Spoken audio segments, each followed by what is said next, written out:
যে আমাদের ভাই প্রশ্ন করেছেন যে মৃত ব্যক্তির পক্ষ থেকে আত্মীয় স্বজন যারা আছে, মা বাবা, তাদের পক্ষ থেকে কুরবানি করা যাবে কিনা, এই বিষয়টা সম্বন্ধে জানতে চেয়েছেন।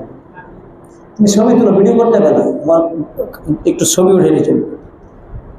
এ ব্যাপারে কথা হচ্ছে, উত্তম হচ্ছে যে একজন পরিবারের মালিক একটা কুরবানি করবে, সেটা একটা ছাগল হোক, একটা গরু হোক, যেটাই হোক না কেন, একটা কোরবানি করবে এই নিয়তে যে আমার যত আত্মীয় স্বজন আছে, মা বাবা, দাদা দাদি, নানা নানি, এই সবার জন্য নিয়ত করবে একটা কুরবানির মধ্যে, যে আল্লাহুম্মা তাকাব্বাল মিন্নি ওয়া মিন আহলি বাইতি, হে আল্লাহ তুমি আমার এই কুরবানি কবুল করো আমার পক্ষ থেকে এবং আমার আহলে বাইতের পক্ষ থেকে। এখানে আহলে বাইত বলতে আপনার যত আত্মীয় আছে সবাই শামিল হয়ে গেল। এভাবেই নবী সাল্লাল্লাহু আলাইহি ওয়াসাল্লাম কুরবানি করতেন।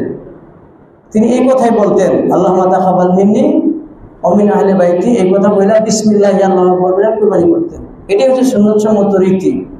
মৃত ব্যক্তির পক্ষ থেকে আলাদা করে কুরবানি করার কোনো দরকার নাই।